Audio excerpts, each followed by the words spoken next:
kalau gue baca-baca Roberto Baggio ini adalah idola dari para idola yang kita idolakan. Itulah idolanya, idola. Ah itulah idola para idola. Kok tiba nyanyi? Itu. Mari warna semua.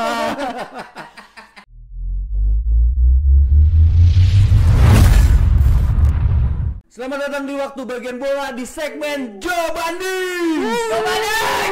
Segmen yang akan membandingkan pemain atau tim yang pada nantinya kita akan menyimpulkan bahwa mana sih yang terbaik menurut kita ya. Jadi guys, hari ini kita akan membandingkan siapa nih? Siapa tuh? Hari ini kita akan membandingkan antara botol-botol serius. Ini serius anjir. Kita akan membandingkan siapa tuh? Lah dibalik. Kita akan membandingkan trequartista Liga Italia. Ini adalah posisi ini adalah posisi dalam sepak bola yang posisi di belakang striker yang punya visi dan kemampuan cetak gol yang tinggi. Intinya pemain serba bisa, bebas, lebih fokus ke offense, jago dalam creating chance di tengah ya, bisa drifting wide untuk memberikan umpan-umpan manis manja dan suka making late run untuk mencetak gol juga. Yes, that's right my baby. Yeah, that's right, Mamma Mia Lazatos. Wow. Jadi karena di Itali. pemain ini karena di Itali juga ya. Pemain yang akan kita bandingkan ini ada 3 ya. Yang pertama itu adalah Roberto Baggio. Yang kedua ada Alessandro Del Piero. Yang ketiga itu ada Francesco Totti. Tiga-tiga ini legend dari negara Italia. Legend. Dengan semua hal kontroversi dan ikoniknya setiap pemain ya. Iya, dan kalau menurut gue pribadi ya, pribadi individu, cara mereka bermain sebenarnya nggak beda jauh. Nggak beda jauh kalau menurut gue ya. Gitu, makanya enak juga nih kalau kita bandingin kira-kira siapa sih yang paling best of the best yang menurut paling kita incredibilmente bueno. Yes, yang paling elektronika. Elektronika. Jangan lupa follow waktu bagian bola. Oke, berarti kita bandingin dari ini dulu kali ya, karakteristiknya tadi ya. Oke. Tambahin ya tadi. Sebenarnya mirip, cuman di sini bedanya kalau Baggio itu dia tipenya lebih ke dribbler guys. Dia memang suka memberikan penetrasi luar biasa dengan dribble yang sangat indah, visionnya juga ada. Cuman sebenarnya secara physical ability dan lari dia nggak begitu bagus di sisi itu sih. Tapi dia juga bisa melakukan free kick ya. Tapi intinya yang dikenal adalah dribblingnya. Kemudian kalau Del Piero itu tipikalnya lebih ke finisher bro, karena dia suka melakukan curl ball nih ya. Finishingnya, play shotnya bagus, free kicknya juga oke, dan juga larinya cukup oke lah, pace-nya cukup ada gitu loh secara fisikal ya. Kalau Totti lebih ke playmaker nih. Playmakingnya oke dia ya. Tendangan jarak jauhnya Mamma Mia Lazatos ya, dengan chip shot juga sih. Intinya itu kalau dari playstyle tadi. Iya. Nah, kalau misalnya dari bapak-bapak sekalian nih, kalau untuk dilihat dari ability, kekuatan dia, permainan dia nih, bagusnya dia nih, kalian yang paling kalian suka kalau tipe pemain bola itu seperti apa? Jadi kalau kita compare ke dia, ini bisa nyambung nih, kalian akan milihnya siapa yang terbaik. Nah, kalau tipe-tipe gelandang atau trequartista gitu, ada nggak? Oh, kalau misalnya ini ya pengen punya trequartista ya. Kalau gue sih suka pemain yang bisa itu playmaking dan juga bisa ngebantu serangan dari bawah gitu. Passingnya juga bagus, nggak cuman finishingnya yang bagus atau misalnya dia finansialnya juga oke. Harus itu ya. Passingnya harus juga itu financial freedom bagus. Visi, intelligence, IQ football itu harus bagus. Iya, visi dan intelligence. Kalau gua. Nah, kalau Bapak Wali Kota mana? Ciseeng, silakan. Jakarta gua ntar. RI Jakarta 1 ntar. Lu masuk politik loh. Iya dong. Hati-hati.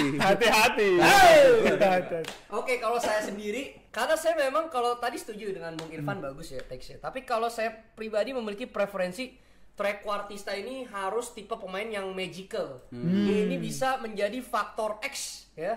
Jadi yang dia bisa tuh menciptakan hal yang nggak bisa dilakukan orang lain nih. Jadi kalau playmaking saya lebih mengandalkan ke midfielder saya di belakang. Sementara yang di belakang striker nih harus orang yang benar-benar fantastis, bisa melakukan hal-hal unexpected dan juga yang sampai bikin tercengang itu kayak wow, dia kok bisa gini ya. Jadi memecah kebuntuan kadang-kadang. Karena kan kalau kita tahu sekarang di era sekarang ini banyak tim yang hobinya parkir tank nih ya. Jadi terkadang harus ada penghancur dari tank tersebut ya. Serangan tak terduga. Iya, harus ada orang kreatifnya lah ya gitu. Iya, orang kreatif seperti kita lagi nyari orang kreatif. Iya. Jadi kalau lu mau tetap pendam aja dulu ya. Nanti kalau butuh dikabarin ya. Kalau butuh dikabarin, santai aja. Kalau saya emang suka tipenya pemain yang punya visi yang bagus ya. Dia tuh kalau dia mau passing, umpan itu dia udah tahu nih siapa dikasih tuju gitu. Itu saya tipe-tipe pemain. Emang ada orang yang passing tapi dia nggak tahu. Iya, bener juga ya. Enggak gini Bang. Jadi dia punya visi misi yang jelas. Sebenarnya gua ada jawabannya tapi jangan. Jadi dia visi di passing ke depan. Nah, dia udah tahu nih nanti bola ke depan sini nggak lama langsung jadi gol gitu. Masuk ke statistik dulu kali ya. Oke, boleh. Ablumnya lebih agak boleh. nih ya. Iya. Kalau Baggio sendiri dia itu total sudah total dia bermain 620 kali bersama klubnya. Itu dia klubnya sebenarnya dia banyak pindah-pindah, cuman dia memang paling prime-nya saat di Fiorentina dan Juventus. Yes. Total dia mencetak 282 gol. Wow, 154 assist. Wow. Ya, tapi yang menghentikan dia ini sebenarnya habis itu adalah cedera lutut. Jadi memang permainannya setelah dari Juventus masih jago tapi agak ada penurunan sedikit. Penurunan. Lalu kalau Del Piero ini angka bagus nih, 777 caps. 777 bro. Anjir. Bagus kan? 777. Bagus nih kalau ini menang nih dia nih kalau lagi ya begitulah. 316 gol dan juga 186 assist ya, hampir menghabiskan karirnya semuanya di Juve. Totti total 785 apps ya. Ini by the way tapi statsnya club only ya, nggak masuk timnas ya. Iya. Dan UT nggak dihitung ya. Total mencetak 307 gol dan juga 205 assist.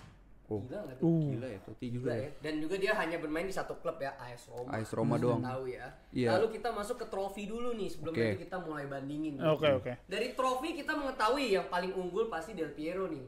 Karena dia memenangkan 6 kali Serie A, 1 kali World Cup winner, 1 kali UCL juga ya, 95-96 bersama Juventus pastinya. 1 kali Italian Cup dan juga 4 kali Italian Super Cup ya. Dan juga 1 kali Serie B. Ya, ini dia Hasanah. Lalu kita lanjut, Baggio itu memenangkan Ballon d'Or. Itu menurut gua prestasi yang sangat hebat. Di era itu banyak banget saingannya ya. Siapa Jer? Lu mau nanya gitu kan? Enggak. Kenapa bisa banyak Jer? Tadi gua udah mau jawab, ada jawabannya. Ada Rivaldo. Gitu. Iya. Mario ya. Ulang ya. Siapa aja Jer? Hristo Stoichkov. Ada juga Rivaldo. Romario nggak masuk tadi ya karena dia mainnya di sono Brazil ya? Brazil sayangnya dia ya. Lalu tapi dia udah pindah ke Barca belum? Belum sih waktu itu ya. 94 dia kayak di Barca. Tapi intinya Romario juga waktu itu sempat jadi top of the world juga. Lalu dia juga memenangkan 2 kali Serie A Championship ya. Hebat sekali. 1 kali UEFA Cup winner, 1 kali Italian Cup dan almost winning World Cup 94. Ya, itu dia. Ya, nanti akan kita bahas lebih dalam. Oke. Kita lanjut ya. Totti memenangkan 1 kali ini ya. Scudetto 1. Kemudian dia juga memenangkan 2 kali Italian Cup ya, Coppa ya, dan 2 kali Italian Super Cup dan 1 Golden Boot Europe. Bayangin main di belakang striker bisa menang Golden Boot. Itu kan berarti dia sangat produktif. Iya. Oke, mungkin kita sekarang langsung masuk ke ini kali ya. Mau perbandingan atau legasinya dulu nih? Ini menarik. Kalau kita ini dulu gue mau cerita dulu mungkin banyak yang lupa. Jadi Roberto Baggio ini di tahun 94 ketika Italia Piala Dunia tuh, dia tuh kalau bisa dibilang dia tuh ini ya dia sendirilah yang main gitu kasarnya. Gitu. Soalnya dia 5 gol di situ. Tetapi ada satu momen di mana karir dia akhirnya rada turun. Nggak bisa dibilang turun juga, tapi momen yang sangat ingin dia lupakan lah seumur hidup.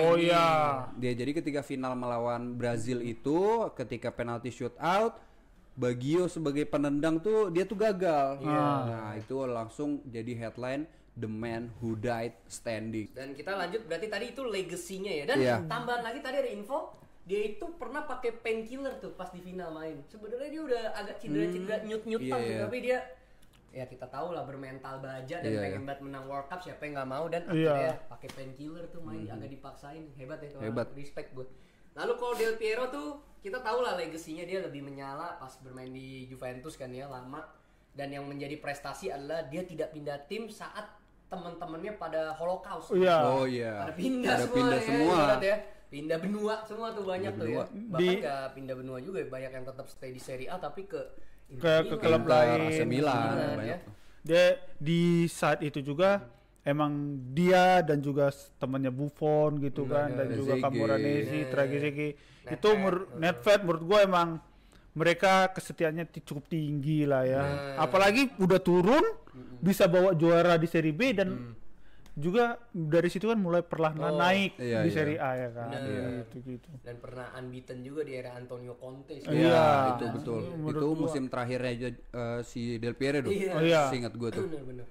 Lalu kalau Totti mungkin Bung Jerry bisa menjelaskan legasinya. Kalau Totti, kalau ditanya legasinya apa, semua Roma tahu ya. Apa legasi dia? Satu klub sepanjang karir membawa tim itu dari yang di juara Serie A itu dengan pemain-pemain, ada Cafu, ada Batistuta yang pemain bintang, sampai akhirnya nggak tahu lagi siapa yang nemanin dia di klub itu, dia tetap setia, ya kan? Dan dia dari fans loh. Dari fans akhirnya jadi pemain. Dan juga dia melayani dari pemain seperti Batigol itu sampai Muhammad Salah, Edin Dzeko, dan menurut gue itu salah satu cerita pemain yang kalau ditanya lu pernah sebagai asis nih ngasih siapa aja, dari yang jago sekarang sampai yang jago dulu. Antonio Cassano main bareng. Iya, maksud gua. Kalau ditanya apa, pernah passing ke Amantino Mancini. Bukan Roberto Mancini. Bukan, Amantino. Sampai menghela nafas. Iya kan. Siapa ya? Jadi dulu jago banget anjir. Gua ngeliatnya sih gitu ya, highlight. Waktu kecil kayaknya itu nggak jago ya. Jadi gue ngeliat dia, kalau ditanya apa legacy dia, kayaknya untuk sebagai pemain yang bisa meng-carry lebih dari berapa puluh tahun di situ ya. Dari 92. Dari 92 sampai 2014. Lupa gue. Iya. 2016. Di situ menurut gua wah respect sih sama dia. Respect dia. Dia pernah selfie juga kan pakai HP. Itu jujur ya, gua nonton tuh pas dia ngegol. Yang dia kan ngegolnya dari samping tuh kayak bukan nyelengkat ya, tapi nyelengkat gitu, gol, ambil HP, itu pas posisi dia udah mau pensiun tuh. Dia ngambil HP waktu itu lagi rilis iPhone 5. Langsung dia selfie di situ, dan pas ketika dia pensiun satu stadion nangis tuh. Pas laga terakhir dia, menurut gua respect lah ke Bang Totti ya. Respect ke Bang Totti. Iya, benar sih. Oke. Langsung kita ini ya. Konklusi atau apa lagi? Ada tambahan? Udah sih. Di konklusi. Nomor 3 siapa? Kasih banding. Baik dan baik. Udah cukup nih. Kalau ini gue memposisikan diri kalau gue sebagai pemilik sebuah tim ya. Ingin membangun sebuah tim seperti apa? Jadi di posisi 3 gue akan menaruh itu Del Piero gitu. Dan posisi kedua itu Baggio. Karena gue akan memilih Francesco Totti sebagai pemain yang akan gue beli. Karena gue suka visi dan misi dia bermain, IQ tinggi, 100% football knowledge, quiz dia bisa jawab. Keren Totti. Jadi lagi menguji diri sendiri ya. Tapi kalau lu lihat passing-passingnya Totti itu banyak yang di luar nalar lah. Habis itu golinnya juga bagus. Playmakingnya oke, makanya gue suka pemain yang seperti itu. Dia akan gue beli. Itu konsensus Anda ya? Yes. Yes. Bahasa Italia apa? Olla. Emang iya. Masa Olla. Mau Laguna Soldier anjir. Apa kalau Anda? Kalau saya pemain yang akan nomor 3 ya. Nomor 3 dulu ya, sama dengan Bung Irfan. Nomor 3 itu Del Piero. Ya saya tahu dia skill lincahnya cukup lincah, dan juga tendangan bebasnya saya suka sekali, melengkung ya. Jadi untuk pemain dia cadangan dulu. Tapi kalau 2 pemain yang saya akan masukkan di satu tim saya itu Baggio nomor 2, nomor 1 Totti. Iya, tunggu, bukan sama ini. Kenapa? Tapi apa sih kan? Iya. Aku kan ngeliatin kompor aja. Kalau misalnya Baggio, kalaupun saya pakai berdua dengan Totti, itu di Baggio sebagai second striker, Totti sebagai attacking midfieldernya, gitu. Karena kecepatan dan kelincahannya bisa dimanfaatkan untuk memecah kebuntuan dan umpan-umpannya dari Mr. Respecto, Mr. Totti, itu sangat jago banget, bagus banget kan visinya. Dan saya suka itu kalau golnya Totti itu dia nggak perlu ancang-ancangin tinggi untuk ngegebok kenceng, santai ya, tapi bola itu pasti masuk dengan indahnya gitu loh. Kita ngelihat bahwa sepak bola indah tuh ketika ngelihat chip golnya Totti. Gitu. Kalau gue ketika juara champion sih indah. Terus lu? Oh iya. Banding. Enggak. Sialan. Gue kenapa Nggak disambut. Saya tidak disambut di negara saya sendiri. Oke, saya kalau saya nomor 3 Jadi negara. ya kan ada lah. Oh iya. Di negara sendiri dicengin. Nomor 3 saya ada, sudah pasti ya, dari Sydney FC tadi. Oh, Alessandro Del Piero. Di Australia makanya jago jadi putih. Iya. Dia Del Piero ya. Dengan kacamata warna-warninya tuh kalau lu perhatiin nih. Dia tuh menurut gua sebagai trequartista, menurut gue dia tuh sebenarnya lebih cocok ya di inside forward sih sebenarnya kalau di era modern. Jadi gue lebih suka dia di sayap kalau gue sebenarnya di sayap kanan. Jadi dia kayak Robben sebenarnya perannya menurut gue. Cut inside, cetak gol. Kalau di era modern ya menurut gue ya kan. Mendingan dia ditaruh di kiri. Ya benar, sayap di kiri. Ya. Kan dia kaki kanan ya. Taruh sayap kiri. Lalu kalau untuk nomor 2 saya akan taruh Francesco Totti nih. Saya suka dengan permainannya, playmaking skills ya. Tapi balik lagi saya seperti yang di awal video tadi saya bilang, saya mencari trequartista yang sangat magical. Totti jauh lebih hebat kalau dalam urusan vision dan playmaking dan tendangan, saya akui pastinya ya.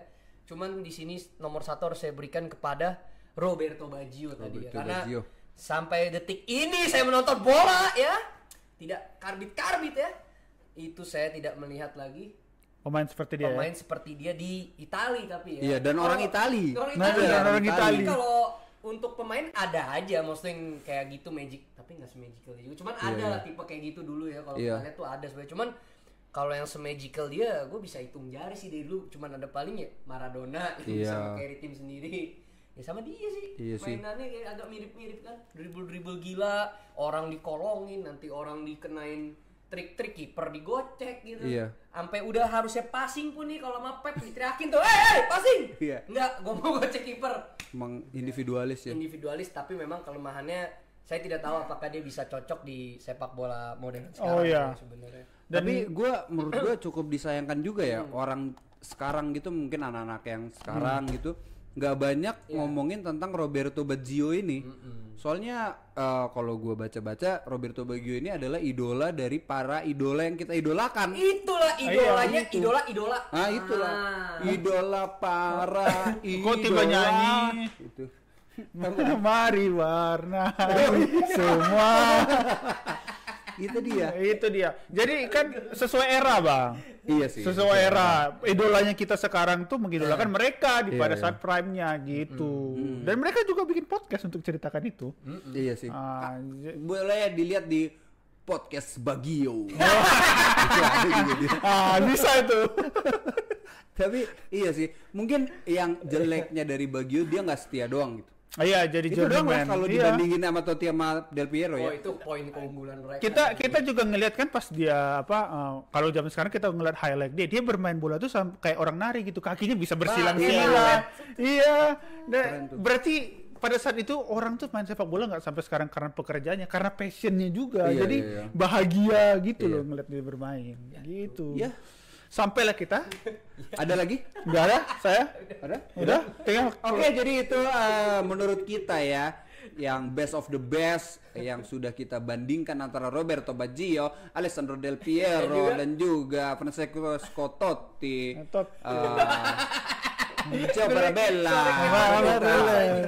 Jadi itu menurut kita. Nah, silakan tulis di kolom komentar menurut kalian siapa sih yang paling oke di antara ketiga pemain tersebut. Dan boleh juga kasih saran siapa ya yang kira-kira bisa kita bandingkan di episode berikutnya. Oke, itu dulu buat hari ini. Sampai jumpa lagi di waktu bagian bola di Joe Badis. Ya, salam olahraga.